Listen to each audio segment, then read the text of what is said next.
วัสดีครับวันนี้มาพบกับผมเต้นครับกับรายการ Hand Doctor นะครับเราจะมาตรวจแฮนด์คุณว่าเล่นถูกเล่นผิดหรือควรที่จะพัฒนาอะไรได้บ้างนะครับและวันนี้ก็ไปเจอกับแฮนด์ในกลุ่มเหมือนเดิมนะครับไปพบกับแฮนด์แรกกันเลยดีกว่าโอเคครับแฮนด์นี้ก็เป็นแฮนด์อีกหนึ่งแฮนด์ที่น่าสนใจจริงๆครับเป็นแฮนด์จากโป๊กเกอร์ซีดนะครับแฮนด์นี้เป็นแฮนด์ที่เล่นกันประมาณ35บิ๊กไลน์จริงๆมัน33กว่าคือเราปัดเป็น35เพื่อให้คำนวณง่ายนะครับเริ่มต้นจาก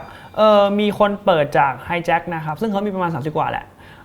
เขาเปิดจากไฮแจ็คเรามาดูเรนไฮแจ็คนะครับไฮแจ็คเขาเปิดด้วย A8 off ขึ้นแล้วก็ทุก A ซูทคู่3ขึ้นไปจะเห็นว่าถ้าสมมุติเราอยู่ยิ่งเลทจะยิ่งคู่จะยิ่งเปิดคู่2ด้วยจะเปิดทุกไพ่มากขึ้นยิ่งเลทยิ่งกว้างพอขยับขึ้นมาจะยิ่งแคบลงจะเห็นว่าแบบควีน9เราหมอบแล้วแจ็ค9เราหมอบแล้วออฟซูทแม้แต่คิง9ออฟซูทเองยังเล่นไม่เต็มเลยเห็นไหม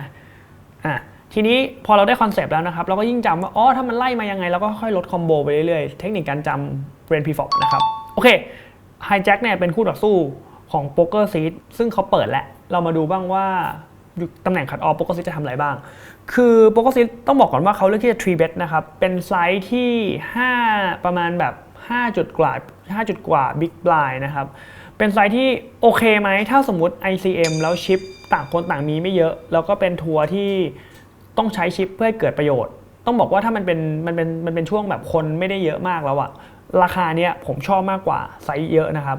ไซส์ที่ใหญ่กว่านี้แต่ถ้าสมมติเป็นช่วงปกติแบบชิป EV อย่างเงี้ยผมชอบที่ไซส์ทีเบสจะเป็น6หรือ 6.6 หรือตาม GTO มากกว่าเพราะว่าเราจะเป็นการเพชเชอร์เขามากกว่าแต่ถ้าสมมติยิ่งช็อตอะสมมติทั้งโต๊ะเป็น Final Table ผมสมมตินะทุกคนมี10กว่าบิ๊กไลน์หมดเลยการทรีเบสอาจจะใช้แบบ4เลยก็ได้นะมันอยู่ที่เกมด้วยซึ่งถ้าโป๊กเกอ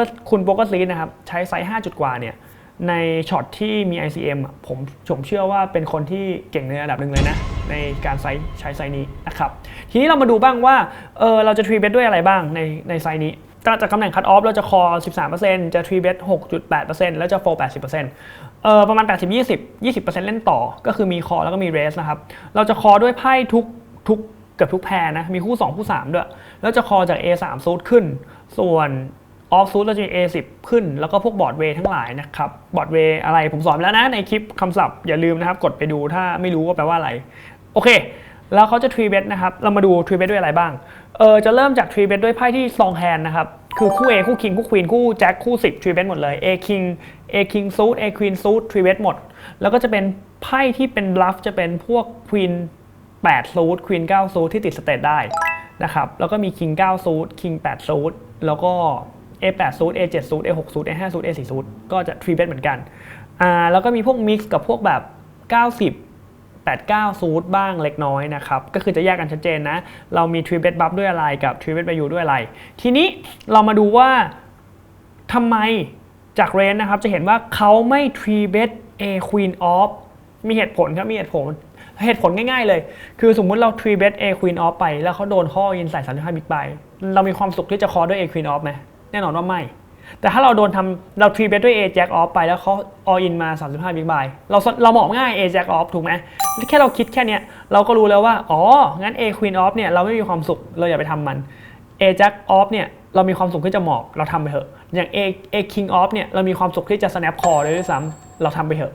เห็นไหมแล้วมันจะมีชัดเจนมากมายเลยว่าถ้าสมมติเรายิ่งทำให้ชัดกับความรู้สึกในสเต็ปต่อไปถ้าเราคิดล่วงหน้า1สเต็ปอะเราจะง่ายเลยว่าA Queen ฉันทรีเบสฉันโดนall inใส่35บิ๊กไบ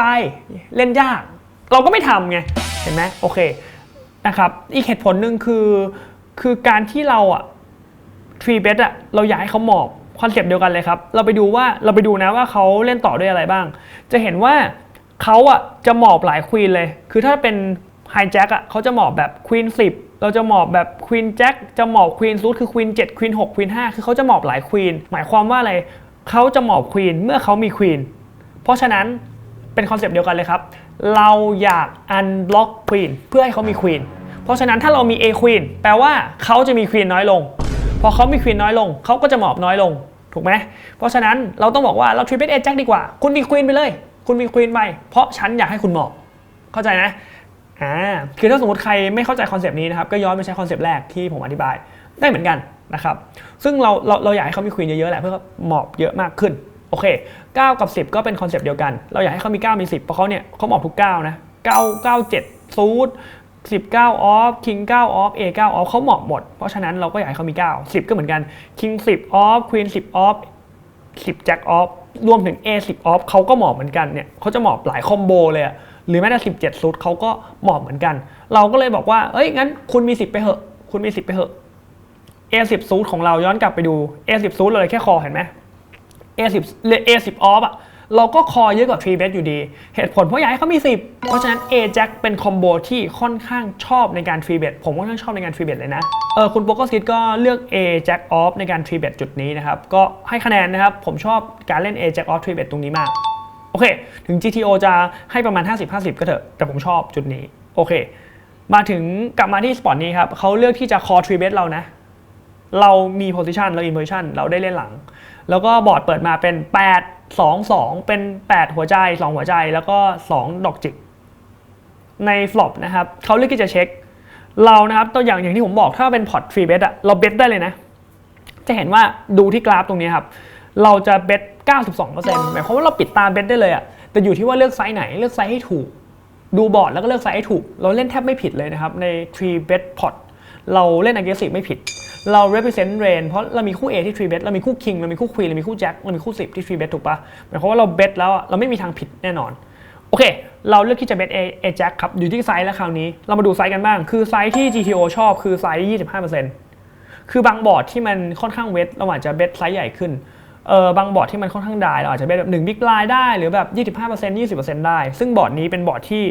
228คือมันไม่เปลี่ยนอะไรมากยกเว้นฝัดถูกไหมเราเบท 25% ไม่ผิดครับซึ่ง GTO ชอบให้เบท 25% นะแล้วคุณโปโกซิตก็เบท 25% ผมชอบตรงนี้มากก็ถูกนะครับแล้วก็โดนไฮแจ็คเขาคอตรงนี้เขาก็คอกับหลายไพ่นะเขาคอ 40% เล่นต่อกับแบบ A2 แน่นอนว่าเขาติดทริป A3 ก็มีคอมีเรสบ้างก็คือมี A backdoor อะไรพวกนี้ A4 ก็คอมี A high backdoor แล้วก็พวก A9 ซูทก็คอ A10 ซูทก็คอเป็น 2 over นะครับ backdoor ฝัดอะไรพวกนี้คอหมดA Jack ทั้งออฟทั้งซูทก็คอ A10 ออฟก็คอ A Queen แน่นอนว่ามี2 over คอ King Queen 2 over ทั้งออฟทั้งซูทก็มีคอบ้างจะเห็นว่าเขาคอด้วยแบบไพ่กว้างพอสมควรนะรวมถึงทุกพ็อกเก็ตเขาก็คอเหมือนกันนะครับแล้วก็มีแบบ90ก็คอเหมือนกันเพราะว่า90ซูทเนี่ยมันเป็นแบ็กดอร์ใช่ป่ะแล้วมันเป็นแบ็กดอร์สเตทด้วยเพราะถ้าตกเป็น7หรือแจ็ค90ซูทเล่นต่อได้เพราะฉะนั้นเขาคอหลายไพ่มากๆนะครับในจุดนี้แล้วมาดูเทิร์นกันเทิร์นตก A ดอกจิกเป็นดับเบิลฝัดดอนะครับเขาเลือกที่จะเช็คให้เรา1ทีซึ่งเขาเลือกที่จะเช็คก็เขามีดองบ้างบางครั้งนะเขาจะดองกับไพ่พวกแบบ A ที่ติด A และเขาดองขอ value เลยแล้วเขาจะเช็คกับหลายไพ่ที่มีฝัดดอนะครับเนี่ยจะเห็นว่ามีฝัดดอเขาเช็คเพราะเขาว่าภาวนาบอกว่าเฮ้ยไพ่เช็คแล้วริเวอร์เขาติดแล้วเขาเล่นต่อได้หรือริเวอร์เป็นติดตัวเขาที่บลัฟได้นะครับเพราะฉะนั้นไพ่ที่มี equity ต่อเช่นมีฝัดดออย่างเงี้ยเกิดเบทแล้วเรา all inเขาเล่นต่อไม่ได้เขาเลยเช็คที่เทิร์นให้เรานะครับทุกฝัดดอส่วนควรเช็คที่เทิร์นนะเราก็จะเบทพวก A แทนโอเคไม่เป็นไรแหละแล้วเขาเช็คเรามาดูตาเราเล่นมั่งคือเราเป็นคัทออฟตรงเนี้ยเราถือ A Jack จุดนี้ผมชอบที่จะเบทมากกว่านะครับเหตุผลคือเพราะอะไรเพราะว่าเมื่อกี้อย่างที่ผมเล่าให้ฟังเขาคอด้วยแบบ A high เขาคอด้วยหลายไพ่เขาคอด้วยทุกแพรที่มีแบบคู่9คู่7คู่6อะไรพวกนี้คู่5คู่4ก็มีคอบ้างเพราะฉะนั้นมีหลายไพ่ที่เราชนะแล้วเราเล่นต่อได้คำถามคือเราเบทแล้วไม่กลัว A King A Queen หรอแน่นอนครับถ้าเขาเป็น A King เขาต้อง4 bet 5 bet กลับมาถูกไหมส่วนมากนะยิ่งเป็นออฟยิ่งต้องเบทกลับมาแล้วถ้าสมมุติลองคิดภาพว่าถ้าเขาเป็น A Queen ส่วนมากเขาก็เลสกลับมาหรือ all in ใส่กลับมาด้วยซ้ำ A Queen off ถูกไหมเมื่อกี้เราดูจากฉากเนี่ยเดี๋ยวผมจะเปิดให้ดูกลับมา P flop นะครับคือถ้าเขาเป็น A Queen off เนี่ย all in กลับมาเป็น King Queen King A King off A Queen off all in กลับมาส่วนมาก A King suit ก็ all in กลับมาเหมือนกันเพราะฉะนั้นหมายความว่าอะไรหมายความว่า A ที่ใหญ่ที่สุดตอนนี้A Jack คิกเกอร์ใหญ่สุดถูกไหมเพราะว่าถ้าเขาเป็นไพ่ที่ดีกว่าเขาอินกลับมาได้ใน P flop เราย้อนกลับไป P flop นะเล่นมาถึงเนี่ยเราจะลืมคำนวณเว้นเขานะแปลว่าไพ่ที่เขาจะมีคืออะไร A Queen Suit ที่เขาจะมีแล้วมีกี่คอมโบเรามี A ตัวหนึ่งตรงกลางมี A ตัวหนึ่งเขาจะมี A Queen Suit ได้2คอมโบ2คอมโบที่เป็น A Kicker ชนะเราแค่2คอมโบเองคือ A Diamond กับ Queen Diamond แล้วก็เป็น A โพดำกับ Queen โพดำเพราะเรามี A โพแดงอยู่ถูกไหมเพราะฉะนั้นทุก A ที่เขาเข้ามา ไม่ว่าจะเป็น A ต่ำๆ A3 A4 A5 A ทุก A9 A10 ที่ผมเกริ่นไปเมื่อกี้ทั้งออฟและซูดเขามี A และมีคิกเกอร์แพ้เราเพราะฉะนั้น A แจ็คเป็นแฮนด์ที่ควรเบทครับเห็นไหมเพราะจริงๆแล้วน้ำหนักคำนวณจริงๆเราแพ้2คอมโบแต่เราชนะมหาศาลครับแล้วเรายังชนะพวกแบบคู่อีกนะแบบสมมติเขาถือคู่9คู่7คู่6เขาอาจจะแบบเฮ้ยไม่เชื่อ A ตกมาแล้ว represent A หรอผมไม่เชื่อก็คอทีหนึ่งดื้อๆก็มีหรือแม้แต่ไพ่พวกแบบ flush draw อะไรบางอย่างที่ draw ใน flop หรือว่า draw ใน turn ที่เป็น back draw เนี่ยครับเขาต้องคอต่ออีกทีนึงนะเพราะฉะนั้นเราโคตรชอบในการ bet ที่ turn ในการไซส์ที่ไม่ใหญ่มากเทิร์นส่วนมากเราจะ bet 70% ใช่ไหมครับเราอาจจะลดไซส์มาเป็นแบบ50% ไหมหรือ 25% ไหมเพราะเราไม่ต้อง bet เยอะเราจะขอ value จากไพ่ที่จะไปต่อสมมุติเรา bet 50% ฝัดดอจะหมอบก็ได้ 60% ฝัดดอจะหมอบก็ได้เราก็เลือก bet ที่ไซส์บางๆแต่ไม่ต้องบางมากแล้วก็ไม่ต้องหนามากครับกลางๆนะแต่ค่อนข้างบางจะเป็นการดีที่สุดครับโอเคเราเลือกที่จะเช็คไม่เป็นไรวิเวอร์ตกมาเป็น10หัวใจ complete flush ผมชอบตรงนี้มากเดี๋ยวผมจะเปิดอะไรให้ดูจะเห็นว่า river เนี่ย complete flush หัวใจเป็นที่เรียบร้อยแต่อย่าลืมเรามีหัวใจนะครับ hijack เลือก represent เลยว่าเฮ้ยคุณเช็คเทิร์นเหรอแล้วติดฝัดชั้นยัดเลย all in overbet ใส่คือเราไม่มี A หัวใจเราเหนื่อยนะแต่โอเคพอเข้า in มาเสร็จปุ๊บเราเล่นยังไงต่อได้บ้างกลับมาดูที่เราเลยคือเราจะคอด้วย A ที่มีหัวใจนะครับอย่าง A Jack เนี่ยจะเห็นคอมโบว่า A Jack เนี่ยถ้าเป็น A Jack ที่เราไม่มีหัวใจเราไม่คอแต่อะไรที่มี A หัวใจหรือ Jack หัวใจเราจะคอเหตุผลเพราะอะไรเพราะว่า Jack หัวใจไปบล็อกพวกแบบ King Jack ซูด Jack Queen ซูดหัวใจทำให้คอมโบหัวใจเขาหายไปเยอะแล้วนะพวกบอร์ดเวย์หัวใจแค่เรามี Jack ใบเดียวยังไม่พอถ้าเรามี A หัวใจใช่ป่ะเราก็บล็อกเหมือนกันบล็อกทุก A ที่คอฟลอปด้วย A หัวใจเราบล็อกหลายเอาที่เราชนะเขาเลยนะแล้วแปลว่าเขาจะบลัฟด้วยอะไรจุดนี้คือจุดนี้ถ้าเขามีคิงหัวใจเขาอาจจะบลัฟใช่ป่ะแต่เรามี A หัวใจเนี่ยเราบล็อกไม่ให้เขาติดฝัดจริงเราจะแพ้จริงเราแพ้กับคิงควีนหัวใจแค่นั้นเองคิงแจ็คหัวใจเท่านั้นเองถูกป่ะหรือคิง10หัวใจเป็นไปไม่ได้เพราะว่า10หัวใจมันตกแล้วหรือคิง9หัวใจถ้าเขาดื้อคอพีฟอร์มาก็เราอาจจะแพ้ไม่กี่แฮนด์แค่นี้แหละครับเพราะฉะนั้น A แจ็คหัวใจเลยหน้าคอแล้วนอกจาก A แจ็คหัวใจเราคอด้วยไพ่อะไรได้อีกเราต้องบอกว่าเราคอด้วยแบบท็อปเซตแน่นอนเราต้องคออยู่นะครับท็อปเซตแล้วก็มีคู่คิงที่เหนื่อยจริงๆคู่คิงเราอาจจะหมอบตรงนี้ไม่ต้องดื้อคอก็ได้นะครับแล้วก็พวก A ซูทที่เรามี A หัวใจเนี่ยเห็นว่า A ที่เรามี A หัวใจคือเราติดฝัดเราต้องคออยู่แล้วโทษทีเราต้องคออยู่แล้วนะครับแล้วก็มี A แบบ A8 ที่เป็น 2 pair เราก็ต้องคอเหมือนกันแล้วก็มี A10 ที่เรามี2 pair แล้ว A เป็นหัวใจเราก็ต้องคอเหมือนกันคือถ้าเราถามว่าทำไมเราคอเยอะจังจริงๆแล้วคอมโบพวกนี้เวลาไหลมาถึงริเวอร์คือเราโดนตัดไปหลายคอมโบแล้วถ้าเราเลือกไพ่คอไม่พอเราจะหมอบมากเกินไปเพราะฉะนั้นเราต้องหาคอมโบคอที่จะพอซึ่ง A หัวใจเป็นหนึ่งในตัวเลือกที่จะเอาไว้คอนะครับจุดนี้แล้วก็เพราะเราจะหมอบพวกแบบเนี่ยหลายไพ่เลยเราจะหมอบคู่แจ็คเราจะหมอบคู่9เราจะหมอบคู่7เราจะหมอบคู่5เราจะหมอบหลายไพ่8เดียวเราจะหมอบแบบเราจะหมอบ10อะไรเงี้ยเราจะหมอบคิง10เราจะหมอบควีน10คือถ้าเราไม่เลือกแพร์ A คอแปลว่าเราจะหมอบมากเกินไปทุกครั้งที่เขาเล่นเขาแค่ปิดตาอินเขาก็ชนะเราแล้วนะครับจุดนี้คือต้องอาศัยความใจกล้าด้วยนะเพราะโอเวอร์เบทก็ต้องชมโป๊กเกอร์ซีดครับว่าเล่นดีในวิเวอร์มากๆมาสรุปแฮนด์กันโดยสรุปนะครับผมอาจจะให้คือ P-FOP เนี่ยผมไม่รู้ว่ามัน ICM หรือมันชิป EV แล้วกันคือแต่ผมให้คะแนนเต็มก่อนแล้วกันเพราะว่าถ้าสมมติเป็น ICM ถือว่าเป็นไซส์ที่ดีมากถ้าเป็นชิป EV ก็คือแบบยังน้อยเลทน้อยไปนิดนึงคือผมไม่รู้ผมไม่จัดก็เลยคิดว่า P-FOP ผมให้คะแนนเต็มนะแล้วก็ flop เปิดมาท่านี้ผมชอบไซส์เบทที่ flop มากๆก็เต็มอีกเช่นกันแล้วก็แต่เทิร์นนี่คือเขาไม่ value ที่เทิร์นนะโป๊กเกอร์ซีดก็คือขาดการ value ที่เทิร์นไปทั้งที่เราชนะได้หลายแฮนด์ผมหักตรงนี้แต่ถือว่าแบบคือมันเป็นจุดที่ค่อนข้างยากผมอาจจะไม่ได้หักเยอะก็หักแบบ1แต้มอะไรอย่างเงี้ยครับแล้วก็ที่วีเวอร์ต้องให้คะแนนแบบเพิ่มมากๆที่เล่นได้ดีมากๆผมชอบการคอที่วีเวอร์สุดๆเลยก็โดยรวมแล้วคะแนนที่ผมให้9เต็ม10ครับหรือแบบเผลอๆอาจจะแบบ 9.2 9.3 ด้วยซ้ำคะแนนที่เป็นคะแนนที่สูงมากๆสำหรับแฮนด์นี้สุดยอดครับโอเคแฮนด์นี้ก็เป็นอีกหนึ่งแฮนด์ที่น่าสนใจนะครับเป็นแฮนด์จากผู้เล่นทางบ้านนะครับที่อยู่ตำแหน่ง Hijack นะครับถือ King 6 ซูทนะครับในทัวร์นาเมนต์ที่เหลือขั้นต่ำหรือประมาณ 50% ของฟิลนะครับซึ่งแฮนด์นี้ก็เป็นแฮนด์ที่น่าสนใจต้องบอกว่าโดยทั่วไปแล้วนะครับผ ผู้เล่นจะไม่เปิด King 6 ซูทในตำแหน่งนี้นะแต่จริงๆแล้วในตำแหน่ง Hijack เนี่ยจาก GTO ครับจะให้ดูว่าเขาเปิดกันถึง King 4 เลยนะครับผู้เล่นคนนี้เล่นถูกที่เปิด King 6 ซูทP-FOP ถูกครับแล้วเรามาไล่ P-FOP กันใหม่ A7 ขึ้นนะครับเหมือนเดิมแล้วก็คู่4ขึ้นใน Hijack นะครับแล้วก็ King 4 ขึ้นแล้วก็ A ซูทเปิดทุกอันนะครับโอเค Off ซูทเราก็ไม่เล่น9เหมือนเดิมโอเคเราทวนกันอีกครั้งนะครับ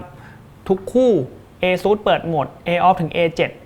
อย่าลืมนะครับเราจำแค่นี้เราก็เล่น Hijack ได้ง่ายขึ้นแหละแล้วก็ถัดไปถึง Big Blind นะครับ Big Blind ก็ Core Defense Big Blind เหมือนเดิมนะครับซึ่ง Big Blind เขาจะ Core ประมาณแบบ 6-70% นะหมอบ 25% แล้วก็มี All In สวนกลับมาด้วยในราคานี้นะครับถ้า Big Blind เราไม่เยอะเรามี20กว่าโดนโอกาสโดน All In สวนพอสมควรเหมือนกันซึ่งถ้าโดน All In สวนมาเราตัดสินใจง่ายเพราะว่า King 6ก็จะ Steal ถูกไหมถ้าโดน All In สวนเราแค่หมอบนะครับแต่ถ้าเราโดน Core เราก็เล่นต่อได้เพราะมันเป็นซูทไงโอเคโดนคอนะครับฟลอปเปิดมาเป็น King 2-2 เป็น King พดำกับ2พดำแล้วก็อีก2ตัวหนึ่งเป็น Diamond ซึ่งเราเองมี King 6 Diamond โอเค Big Buy Auto Check อยู่แล้วครับส่วนมากคือ Big Buy Check คือ 100% เลยก็ว่าได้ 98% ในจุดนี้กลับมาดูที่เราบ้างคือเราชอบที่จะเบส1 Big Blind นะแล้วก็ชอบที่จะเช็คนะครับซึ่งจุดนี้เช็คก็ไม่ผิดเบสก็ไม่ผิดแล้วเรามาดูถึง King 6 เล่นยังไงบ้างคือ King 6เขาชอบให้เช็ค 64% ชอบให้เบสประมาณ30กว่า34%ซึ่งเราเช็คก็ไม่ผิดเบสก็ไม่ผิดแต่เบสจำไว้ว่าเบสบอร์ดเบสแบบบอร์ดแบบที่มันได้แบบนี้ครับไม่ได้เวทคำว่าได้บอร์ดคือบอร์ดที่มันไม่เปลี่ยนคือเป็น8-90ตกตัวนึงเป็นสเตทตกตัวนึงเป็นฟลัดอันนี้มันเปลี่ยนได้เยอะแต่บอร์ดแบบ2-2 King ตกควีนถึง3มาไม่เปลี่ยนอะไรเลยคือใครที่มีคิงก็ใหญ่อยู่งั้นใครที่ไม่มีคิงก็ไม่ใหญ่อยู่งั้นไม่ลุ้นติดสเตทลุ้นติดแค่ฝัดแล้วมันแบบลุ้นค่อนข้างยากนะครับอย่างนี้เลยเรียกว่าไดบอร์ดพอไดบอร์ดเราจะเป็นต้องเบสน้อยไม่จำเป็นต้องเบสเยอะเพราะเบสน้อยเขาไม่มีสมมติเขาถือแบบ5-6ก็ทำไงเขาถือแบบ7-5-10-6-10อะไรที่ดีเฟนซ์มาในบิ๊กบายมหาศาลที่เขาจะหมอบให้เรานะไม่มีความจำเป็นอะไรที่เราเบสเยอะเป็น1บิ๊กบายถูกต้องกับเช็คได้เราเลือกเช็คเทิร์นมาเป็น10ไดมอนด์ครับเข้าทางเราเพราะว่าเรามีฝัดดอและเป็นคิงฝัดดอโอเคบิ๊กบายนะครับมาจากไหนไม่รู้นะเลือกที่จะโอเวอร์เบสนะครับจุดนี้คือตรงกลางมีไม่เท่าไหร่ยัดโอเวอร์เบสมาเลยเรามาดูกันว่าเขาโอเวอร์เบสด้วยอะไรบ้าง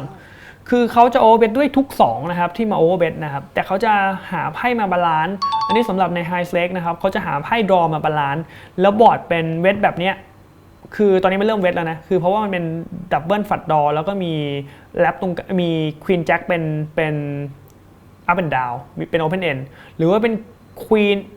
queen 9ยังมี gut shot มีอะไรอย่างเงี้ยแล้วแบบมันเป็น gut shot back door ฝัด gut shot ฝัด door อะไรอย่างเงี้ยได้หมดเลยซึ่งตอนนี้บอร์ดมันค่อนข้างเริ่มน่ากลัวแล้วเขาดันเบสใหญ่มาด้วยใน high stake เขาจะเบสใหญ่ด้วยไพ่ที่แบบติด2แบบนี้แหละสมมติบอร์ดแบบนี้เขาจะเบสใหญ่ได้2แล้วก็เบสใหญ่ด้วยไพ่ draw นะครับก็อันนี้เขาเริ่มเบสใหญ่มาพอเขาเบสใหญ่มาแล้วทีนี้กลับมาที่เราบ้างแล้วเราจะคอด้วยไพ่อะไรบ้างคือเราจะหมอบลงไปครึ่งนึงเลยนะพวกไพ่ไม่ดีจะหมอบเลยจะเห็นว่าเราจะเลือกคอด้วยคิงคือทุกท็อปแพร์เราต้องคอนะครับจุดนี้คือหลายๆคนเล่นไม่ถูกว่าท็อปแพร์จะเล่นยังไงต่อถามว่าอันนี้ all in ได้ไหมเราไม่แนะนำให้ all in นะครับเพราะว่าถ้าสมมุติเรา all in ไปไพ่เราต้องบอกว่าไพ่เรามันตรงกลางอย่างที่ผมบอกคือถ้าไพ่เราดีมากๆเรา all in ได้หรือไพ่เราแย่มากๆเป็น all in bluff มันก็มีเหตุผลแต่ไพ่เราอยู่ตรงกลางเราไม่ควร all in เราควรจะแค่คอแล้วปล่อยให้เขา bluff ที่ river แล้วเราก็จับ bluff เขาเพราะถ้าเรา all in ไปเราเหมือนเปิดโอกาสให้เขาเล่นถูกถ้าเราแค่คอเราเหมือนกับให้เขา bluff all in ได้อีก1 stage นะครับไม่ค่อยกลัวอะไรมาก river เราตก flat เราก็ติด flat เราไม่ตกอะไรเราก็มี king ไงเผลอลุ้น2 pair ได้ด้วยนะครับเพราะฉะนั้นจุดนี้เลือกคอถูกต้องครับเราคอด้วย king นะครับอย่าลืมหรือว่าเราอาจจะคอด้วยแบบ A high ที่มีฝัดดอแล้วก็คอนะครับ A ทุก A ที่มันเป็นแบบฝัดดอไม่ว่าจะเป็นฝัดดอสีไหนเราคอหมดที่เป็น A high นะครับโอเคเรากลับไปดูที่ Big Blind ที่ Weaver ครับ Weaver Big Blind เขาเช็คนะครับให้เราแล้วจุดนี้นะครับเป็นจุดที่ค่อนข้างลึกนิดหนึ่งโอเค GTO ชอบให้ all in ด้วย King ทุก King ที่มี all in เกือบหมดนะครับเห็นได้ดูนี้เห็นไหมตั้งแต่ A King จนถึง King 4 ซูทแล้วก็ A King อีกฝั่งหนึ่งจนถึง King 9 off ที่เรามี King ที่เป็นไปได้ all in หมดทางผู้เล่นจากทางบ้าน all in จุดนี้เหมือนกันซึ่งผมจะบอกว่าไม่ถูกไม่ผิดนะครับเพราะ GTO คือ all in แต่ปัญหาคือเรามาดูว่าเขา all in Big Buy คอด้วยอะไรบ้างเราจะเห็นว่า Big Buy นะครับเขาจะคอด้วยทุก King เลยแล้วเขาจะคอด้วยอะไรคอด้วย7 8 7ก็คอ6 7คอ7 5คอเพราะว่ามันติด7ที่ Weaver เห็นไหม แล้วก็มี73คอ74คอที่ defense big blind แล้วก็คอด้วย2แล้วก็คอด้วย A high บางจุดเห็นไหมมี A6 บ้างมี A7 บ้าง A5 บ้าง A4 บ้างแต่ผมถามจริงๆเหอะในสถานการณ์จริงจะมีผู้เล่นที่เล่นตาม GTO คอได้กี่คนลองคิดภาพนะสมมุติเขาไม่คอด้วย7เขาไม่คอด้วย A high แล้วเขาจะเหลืออะไรบ้างเขาจะเหลือ King ที่คอกับเหลือ2ที่คอถูกไหมครับหมายความว่าเราจะ value จากไพ่อะไรอ่ะเพราะว่าถ้าสมมติ King ที่ต่ำกว่าเราคอมันช็อปเพราะว่ามันเป็น2 King King 10ถูกไหมมันช็อปแล้วถ้าเป็น King ที่สูงกว่าเราคอเช่น Queen Jack อ่ะเราโดนเต็มนะแล้วถ้าเป็น King ที่สูงกว่าเป็นออฟอ่ะเราก็โดนเต็มเช่นกันหรือมี2เราก็โดนเต็มเช่นกันหมายความว่าถ้าเรา all in ไปอ่ะเขาคอไม่พอผู้เล่นส่วนใหญ่คอไม่พอ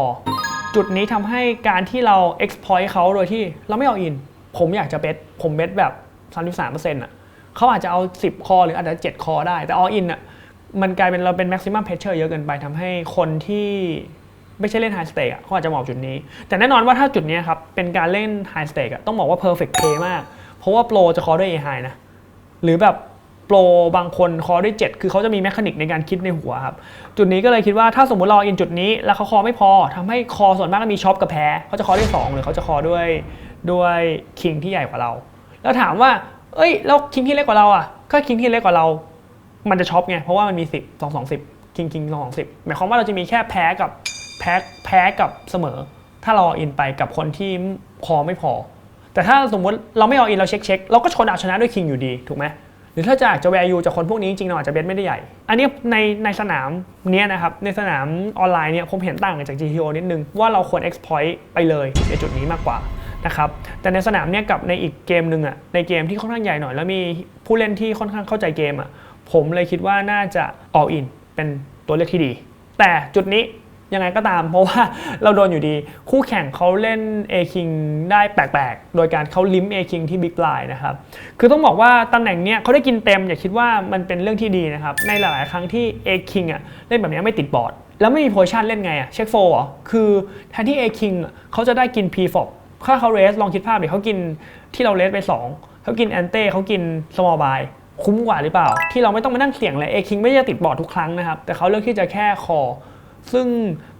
ใน theory ผมว่าใน long term ทำแบบนี้ไม่คุ้มเพราะว่าเขาไม่มี position ด้วยไง